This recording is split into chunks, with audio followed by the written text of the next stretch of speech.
पूजा जी नमस्ते। नमस्ते। आपकी पूरी डिबेट एक मार्गदर्शन मंडल पर हो रही है। मार्गदर्शन मंडल कोई छोटी मोटी बात नहीं है, आप उसके महत्वता को कम न कीजिए।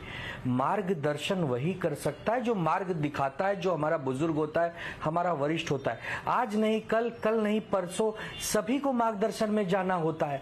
अगर आदरणीय मोदी जी आज नहीं कल, कल नहीं परसों मार्गदर्शन में जाएंगे तो हम समझते हैं कि इस पर किसी को चिंता होने का कोई कारण नहीं है, न पक्ष के लोगों को न विपक्ष के लोगों को। लाल कृष्ण आडवाणी जी, राजनाथ सिंह जी, मुरली मनोहर जोशी जी और आदरणीय मोदी जी का ये जो चेहरा है, ये जो नाम है, ये भारतीय जनता पार्टी ने अपने वेबसाइट पे डाला है। इसी से किसी को कोई हैरानी होने का कोई कारण नहीं है। एक बड़े हृदय होने के नाते हम विपक्ष में जरूर बैठे हैं, लेकिन हम कहते हैं कि हमें कोई आपत्ति नहीं है। आज नहीं कल हमें भी जाना है, आपको भी जाना है, सबको जाना है। देखिए महत्वपूर्ण बात है कि भारतीय जनता पार्टी को आईना कौन दिखा रहा है? उनके अपने सहयोगी, चाहे आरएसएस की मुखपत्र पत्रिका ऑर्गेनाइजर हो, चाहे एकनाथ शिंदे महाराष्ट्र के मुख्यमंत्री हो और चाहे उनके सहयोगी राज ठाकरे हो, सब एक ही सुर में कह रहे हैं कि 400 पार का नारा जो जुमला साबित हुआ ये हमको ले डूबा। और आरएसएस यही कह रही है कि जिस प्रकार आरएसएस ने इस बार मदद नहीं की या उन्होंने नहीं ली, वो भी भारतीय जनता पार्टी के हार का कारण बना। राज ठाकरे जी कह रहे हैं कि जिस प्रकार पार्टियों को तोड़ा मरोड़ा गया, महाराष्ट्र की जनता को पसंद नहीं आया। आरएसएस कह रही है कि अजीत दादा पवार को अपने साथ लेकर क्या हासिल किया आपने तो कमाने की जगह गवा दिया। तो हम कुछ नहीं कह रहे हैं, हम चुपचाप सब सुन रहे हैं। जो कह रहे हैं बीजेपी के सहयोगी कह रहे हैं, जिसके लिए कह रहे हैं वो बीजेपी के लिए कह रहे हैं। तो भारतीय जनता पार्टी को सचमुच आत्मचिंतन करने की आवश्यकता है कि 240 पर क्यों रुक गए, क्या कारण था पूर्ण बहुमत की सरकार नहीं आई। 10 साल आपके पास थे, इन 10 वर्षों में अगर महान कार्य किए होते तो 400 क्या 500 पार हो जाते। How magnanimous. Shivsena UBT not saying anything, just listening to everything. Ratan Sharda. To leave, just give me 1 minute. First of all, Kamru talked about jobless growth. Sanju Verma has given 100 times the figures of job employment created by BJP, which is more than any time by any government. Secondly, Kamru says I should apologize for my comment about voters. Why shouldn't he, apologize for spreading fake news, spreading hate, going to lane by lane, telling people कि आप लोग नीचे बैठेंगे, BJP वाली ऊंच जाते ऊपर बैठेंगे, आपको 8,500 आएगा, साइन करके दे दीजिए, and sending distributing false affidavits or false posters. Should they not apologize for fooling the people? As far as BJP is concerned, there was a committee called AK Antony Committee 2014.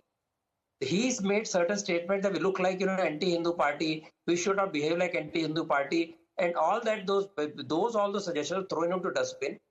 After there was no revision, there was no discussion, there was no view how can they change. BJP has every time from 1950 onwards, whenever they have a problem, they go back to the drawing board, create new ideas, come with new idea, and come back much more stronger. Has Congress come back stronger since lost power? Tell me where you have crossed 240, Tushar has very rightly pointed out. And people who have been, getting votes in Thok, Shiv Sena UPT for the first time has won only because of wholesale transfer of Muslim votes to Shiv Sena, which is a joke. Because these people rose on the heritage of Balasaheb Thackeray, who was famous for outdid in 1993 to protect Hindus. So today you are using the vote transfer of Muslims to gain some seats, and you are telling people what BJP will do. Okay. BJP will find its own way every time. So let us not try to ridicule when you have been failure all through. Okay, Anurag Bhadoria.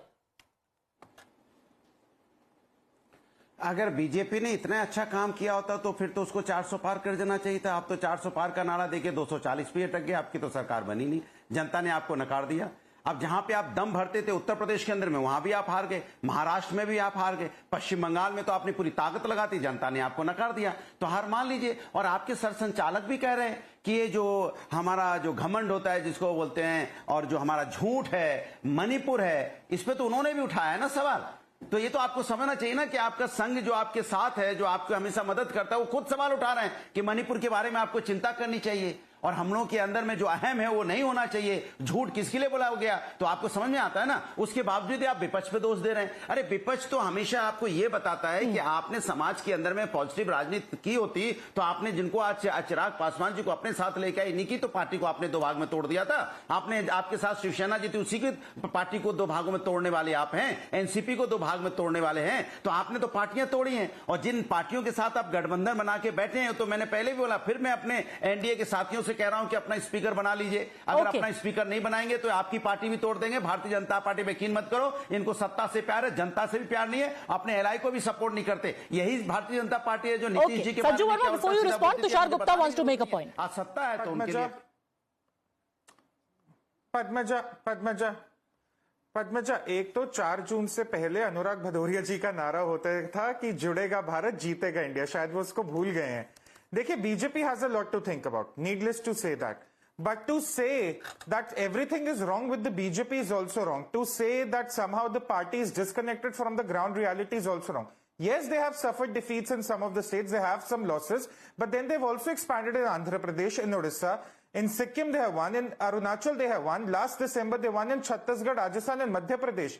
So people who like to think that everything is wrong with the BJP is also incorrect. अब बात आती है आत्मचिंतन की। बिल्कुल भाजपा को करनी चाहिए, 240 सीटें हैं, पर क्या ये आत्मचिंतन की बातें ये उन पार्टियों से सुनेंगे? समाजवादी वाले कहते हैं कि तोड़ मरोड़ करते हैं। समाजवादी खुद तोड़ मरोड़ पर डिपेंड करती है, कभी कांग्रेस के साथ अलायंस, कभी बीएसपी के साथ अलायंस, कोई और ना मिला तो चलिए पोलराइजेशन वाला कार्ड खेल लिया। कांग्रेस के लोग कहते हैं पार्टी तोड़ी मरोड़ी। खुद ये दिल्ली में आम आदमी पार्टी के साथ अलायंस में थे, पंजाब के उनके खिलाफ लड़ रहे थे, बंगाल में कहते थे अलायंस से, बंगाल में अलायंस बनी नहीं। तो when the Congress accuses BJP of somehow breaking parties or being unfair to alliances, I think they need to introspect first that why did their alliance did not work out, and number two, when will ever Rahul Gandhi able to manage 240 seats on his own before questioning the BJP for getting 240 seats? Okay, Sanju Verma, they are not criticizing you, they are giving you